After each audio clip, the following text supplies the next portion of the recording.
Ya, baik pemirsa TV yang dirahmati Allah Subhanahu wa taala. Kita lanjutkan Ustaz menjawab tentang tadarus Al-Qur'an. Alhamdulillah ya. Di kampung-kampung masih ada. Tidak mesti qari yang sudah juara bertadarus. Anak-anak yang baru mampu baca Al-Qur'an juga bertadarus. Semua di kampung-kampung itu bertadarus di mik. Tetapi sayang kadang-kadang tidak ada guru. Salahlah di situ. Nah, kadang-kadang mereka merupah-rupah saja. Galau habis wal akibatul dirungkom, merupah-rupah ayat. Itu juga tidak baik ya. Seharusnya harus ada seorang qari, baik tengku maupun abang-abang dari mereka yang qari, bisa mengatur anak-anak itu. Jangan mencuri-curi nafas itu, mengambil ayat orang lain. Ini pengalaman saya. Saya juga dulu mencuri-curi ayat, merungkom ayat. Belum habis ya, ujung ayat itu sudah kita sambung. Itu tidak bagus sebenarnya. Jadi tadarus itu jangan sampai merebut-rebut ayat ya. Jangan sampai merebut-rebut ayat. Ada yang emosi kadang-kadang. Dulu waktu kecil saya ada juga yang emosi. Ada yang emosi orang tua itu karena ayatnya sudah direbut oleh orang lain dengan suara yang melengking begitu keras. Lalu namanya almarhum sekarang ini Tengku Said namanya, beliau itu melemparkan orang yang merebut ayat beliau itu dengan jeruk paruko. Tadi ada jeruk paruko dilemparkan orang itu sambil memaki, baru sama ayat aku cok kakak coba kakak rebut. Gitu. Jadi janganlah begitu. Tetapi penampilan anak-anak untuk bertadarus walaupun mereka itu bukan qari itu sesuatu yang positif. Alangkah indahnya kalau ada guru yang mengajarkan. Kalau salah, itu salah, itu tidak ada tanwin. Di situ iqlab, itu ikhfa. Jadi harus ada yang membetulkan. Itu hal kecil, bukan hal besar. Itu kha, itu to. Jadi harus ada yang membenarkan, tetapi jangan dipermalukan. Jadi anak-anak seperti itu untuk tahun depan mereka itu lebih rajin lagi membaca Al-Quran. Itulah tadarus di Aceh ini. Sayang sekali di kota-kota tadarus ini tergeser. Jadi banyak orang tidak lagi mau bertadarus. Tidak ada, kosong. Menasah-menasah di kota kosong, masjid-masjid kosong ya. Ada yang bertadarus, tetapi orang-orang yang sudah terkenal, qari-qari yang sudah terkenal, yang sudah punya nama ya. Mereka bertadarus, orang-orang itu saja. Jadi tidak ada regenerasi, tidak ada anak-anak, tidak ada orang tua untuk memperbaiki bacaan mereka. Tadarus lebih tinggi lagi kedudukannya. Katakanlah membaca itu tangga pertama, kemudian memperbaiki bacaan tangga kedua, mungkin nanti ada yang menerjemahkan isi Al-Quranul Karim itu yang sudah dibaca itu, berarti itu sudah tangga ketiga. Tapi ini jarang sekali orang lakukan seperti itu. Naik lagi, ada ahli tafsir menafsirkan ayat yang sudah dibaca, yang lain mendengar, menyimak, mengambil pelajaran dari ayat-ayat tersebut. Itu sudah tangga kelima barangkali. Itulah sebenarnya hakikat tadarus. Hakikat tadarus mengambil pelajaran dari Al-Quran itu, mengambil makna, tahu kita apa tujuan Allah ya. Mana ayat-ayat yang disebut ayat hukum, ayat sejarah, ayat sosial, harus diketahui oleh orang-orang yang bertadarus. Ini ayat dilarang zina, ini ayat dilarang riba, ini ayat dilarang korupsi, ini ayat dilarang merampok, berjudi, ini ayat dilarang minuman keras, ini ayat dianjurkan, dianjurkan kita mengeluarkan zakat, ini ayat kita dianjurkan bersedekah, dianjurkan berhaji. Nah, seandainya umat Islam tahu begitu tinggi, maka sempurnalah tadarus mereka itu. Pemirsa JTV yang dirahmati Allah, kita buka kesempatan kepada pemirsa, mau interaktif silakan, mau SMS, WA di nomor tertera di layar kaca. Lihat, tanyakan apa saja tentang puasa, boleh juga di luar tadarus, yang penting tentang puasa. Kita sudah buka kesempatan, ya, silakan saja. Sambil saya menunggu SMS dan menunggu telepon langsung interaktif, saya biasanya mengirim salam ta'zim dulu kepada guru-guru kita yang mulia, ya. Salam ta'zim kepada guru kita, mudah-mudahan beliau mendengar ceramah ini. Ada Bapak Ahmad Amin, mantan ketua DPR Aceh dulu, yang kini sudah berusia 90 tahun lebih. Juga kita kunjungi Bapak Abdurrahman Kaui. Beliau sekarang berada di kampungnya di Berenun, dalam kondisi sudah terbaring lemah di rumahnya.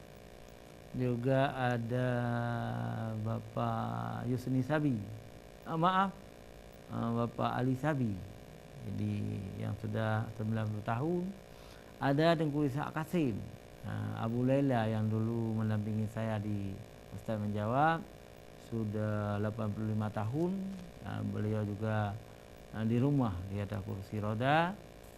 Banyak lagi guru-guru saya, ada yang masih sehat, ya. Semuanya salam ta'zim kepada mereka semuanya.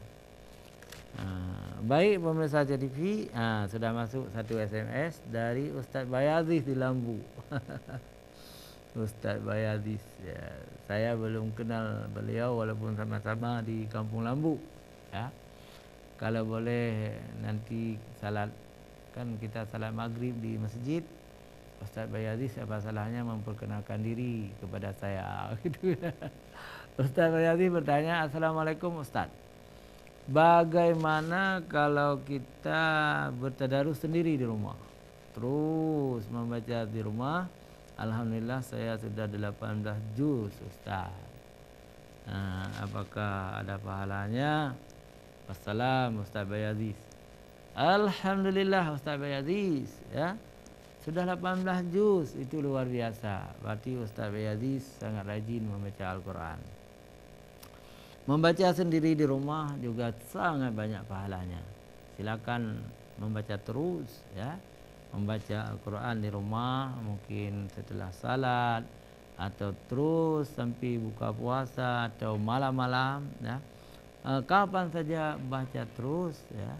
Alhamdulillah dapat pahala yang banyak dari Allah. Dan membaca Al-Quran itu pahalanya dihitung dari satu huruf ke satu huruf. Satu huruf itu pahalanya 10, ya. Kalau ada air wudu 25 pahalanya.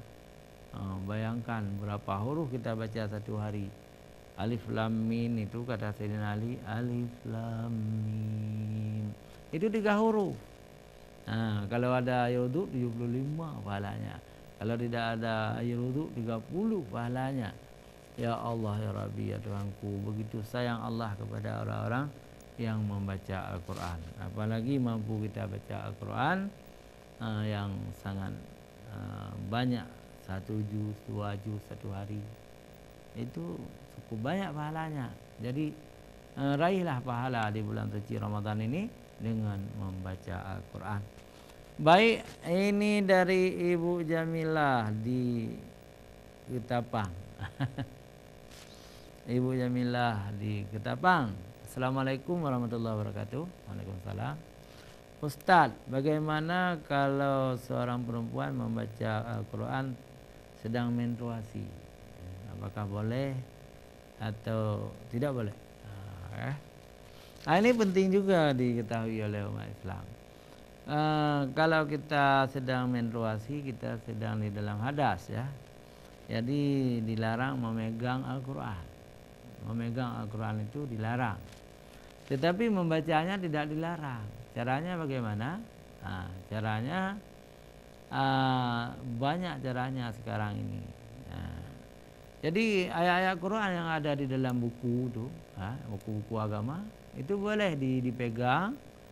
Yang tidak boleh adalah Al-Quran 30 juz.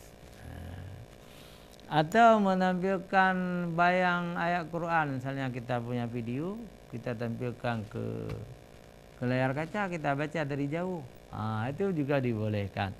Atau Al-Quran di YouTube, baca Al-Quran di YouTube itu bukan Al-Quran, tetapi Al-Qurannya 30 juz di situ, boleh juga kita baca. Jadi tidak dilarang membaca Al-Quran, yang dilarang adalah wayam sahu illal mutatahharu. Jangan memegang Al-Quran kecuali orang-orang yang bersih. Itu juga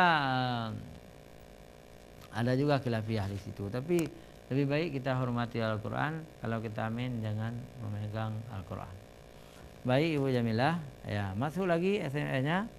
Assalamualaikum warahmatullahi wabarakatuh. Ustaz, saya ingin bertanya, apakah benar Al-Quran ini diturunkan oleh Allah pada bulan suci Ramadan? Ayat-ayat apa saja yang diturunkan pada bulan suci Ramadan? Wassalam, Tengku Zulkifli di Darussalam. Ya, terima kasih Tengku Zulkifli di Darussalam. Benar Tengku Zulkifli bahwa Al-Quranul Karim ini diturunkan oleh Allah SWT pada bulan suci Ramadan. Ada yang berpendapat langsung 30 juz dari Lauh Mahfuz ya, diturunkan ke langit dunia. Kemudian dari langit dunia ya diturunkan satu persatu menurut kebutuhan Rasulullah sallallahu alaihi wasallam untuk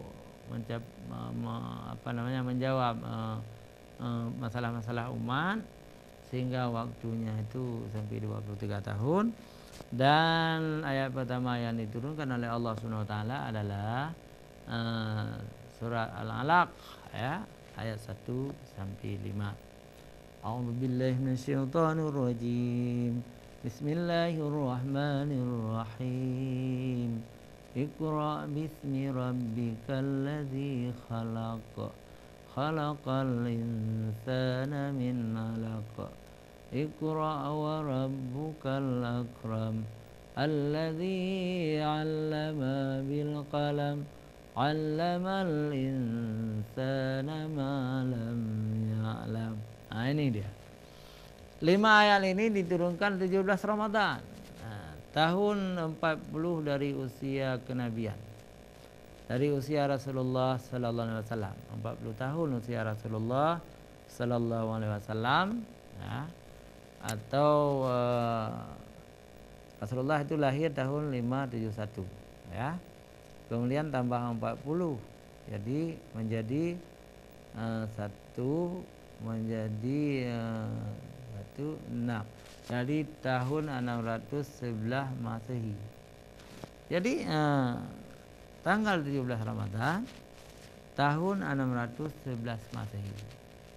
Ini adalah Allah menurunkan Al-Quran kepada Rasulullah sallallahu alaihi wasallam 5 ayat pertama yang sekarang ada dalam surah Al-Alaq ya. Iqra bismi rabbikal ladzi khalaq. Khalaqal insana min 'alaq. Iqra wa rabbukal akram. Alladzi 'allama bil qalam. 'Allamal insana ma lam ya'lam. Dengan demikian, dengan diturunkan Al-Quran tanggal 17 Ramadan ini tahun 611 Masehi, dengan demikian Rasulullah telah diangkat menjadi seorang rasul dengan resmi, dan Islam telah diproklamirkan menjadi agama baru di dunia ini, agama Allah, agama yang terakhir ya, Dengan demikian semua agama-agama yang lain menjadi mensok, batal. Jadi kalau ada manusia yang beragama dengan agama yang lain setelah datangnya agama Islam, silakan saja, tetapi bagi mereka itu adalah sia-sia, rugi, tidak diterima oleh Allah SWT. Karena agama yang diterima oleh Allah SWT adalah dinul Islam. Inna dina indallahi Islam. Sesungguhnya agama di sisi Allah adalah agama Islam. Yang lain tidak berlaku lagi. Sudah dimensok. Barang siapa memeluk agama yang lain, sia-sialah di hari akhirat. Allah tidak menganggap mereka orang beriman, tapi mereka itu dianggap orang kafir. Orang kafir tempatnya di dalam neraka. Na'udzubillah min dzalik. Maka bersyukurlah kita bahwa kita hidup di dalam Islam. Tetapi menjadi Islam saja tidak cukup. Kita harus mengerjakan amal saleh yang diperintahkan oleh Allah SWT dan meninggalkan semua yang dilarang oleh Allah SWT. Dengan demikian baru kita dinamakan seorang muslim yang baik, ya, dengan nilai kita muttaqin. Dengan nilai muttaqin itu maka kita akan memperoleh janji-janji Allah, yakni surga yang sangat nikmat di dalamnya. Pemirsa JTV yang dirahmati Allah, silakan telepon, kami sudah menunggu telepon dari pemirsa. SMS juga tidak ada lagi, silakan menambah SMS-nya. Silakan SMS ya ke 0813 60 25 62 68 0813 60 25 62 28 ya. Ya, silakan.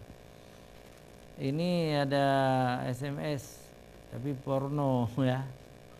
Kita sudah jawab, sudah menjawab kemarin. Assalamualaikum Ustaz, kalau kita bermimpi bersetubuh, apakah kita wajib mandi dari hamba Allah? Ya, sudah kita jawab kemarin.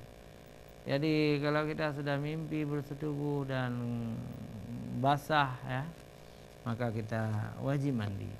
Tetapi tidak wajib membuka puasa. Puasa kita masih ada. Jadi lanjutkan puasa karena itu mimpi ya. Mimpi. Jadi setan juga yang menggoda kita untuk bermimpi. Baik pemirsa JTV yang dirahmati Allah Subhanahu wa taala, kita tunggu lagi SMS dari pemirsa ya. Insyaallah kita akan membaca dan kita akan menjawab sambil saya menambah bahwa Al-Qur'anul Karim adalah hudal linnas ya, petunjuk bagi semua manusia, bukan hanya untuk orang Islam ya. Jadi Al-Quran sudah menjadi petunjuk bagi orang-orang non-Islam sekarang ini, walaupun mereka tidak beriman. Misalnya diceritakan dalam Al-Quran ya, bahwa bumi ini ya, ada 7 lapis dan langit itu 7 lapis. Sebelum Al-Quran lahir, manusia tidak tahu bumi ini 7 lapis. Setelah diteliti oleh ahli-ahli geografi, ternyata bumi ini memang 7 lapis. 7 lapis sama dengan langit 7 lapis. Jadi ada firman Allah, Allahul ladzi khalaqas sab'a samawati wal ard. Allah yang menciptakan 7 lapis langit, wal ard, dan 7 lapis bumi. Itu terjemahannya. Walaupun Allah tidak menyebutkan di situ wal ardi, tapi waw ataf itu menunjukkan bumi juga 7 lapis. Kemudian Al-Quran juga meramalkan hal-hal yang belum terjadi dan itu pasti terjadi.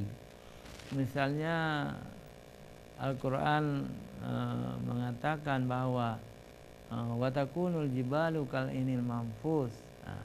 Jadi suatu saat gunung-gunung itu akan berterbangan seperti bulu-bulu yang berterbangan, hancur lebur gunung-gunung itu. Itu ramalan ke depan, tapi itu pasti akan terjadi. Al-Quran juga memberitakan bahwa Fir'aun itu tidak dihancurkan. Dia supaya menjadi saksi bagi manusia yang akan kemudian. Ternyata benar Fir'aun itu sudah mati sekitar 4000 tahun yang lalu, tetapi kemudian ditemukan jasadnya, ya, dan disimpan sekarang di Mesir. Itu menunjukkan kebenaran Al-Quran. Dan dalam Al-Quran disebut Makkah itu Ummul Qura, ibu kota negeri-negeri, ya. Ternyata sekarang baik orang Islam maupun orang Kristen, orang-orang Rusia yang non-Islam mengakui bahwa pusat dunia adalah di Makkah. Jadi pusat dunia adalah di Makkah. Semua ini adalah ramalan-ramalan dari Allah, dari Al-Quran, karena ini firman Allah. Walaupun belum sampai terjadi, ternyata ketika terjadi itu benar adanya. Pemirsa TV yang dirahmati Allah, dan Al-Quran ini tidak bisa dipalsukan. Misalnya ada yang ingin memasukkan Al-Quran, tidak bisa. Orang akan tahu, umat Islam akan tahu itu Al-Quran palsu karena tidak sama dengan Al-Quran yang asli. Al-Quran asli dihafal oleh beribu-ribu orang dalam 30 juz dalam hafalan. Jadi kalau ada yang ditambah, dikurangi, Al-Hafidh itu tahu. Apalagi negara-negara, baik negara Islam maupun negara non-Islam, telah menyimpan Al-Quran asli di museum mereka. Misalnya di Museum Hindenburg, Jerman, ya. Di mana itu Hindenburg? Di Jerman. Di Museum Hindenburg itu disimpan Al-Quran asli. Ya. Bagaimana dia mau dipalsukan oleh orang? Ya, tidak bisa. Juga di Museum Topkapi di Turki disimpan juga Mashaf Utsman. Mashaf asli yang ditulis di zaman Utsman, ya. Disimpan di Museum Topkapi Istanbul. Jadi tidak bisa dipalsukan. Maka Allah juga berfirman, inna nahnu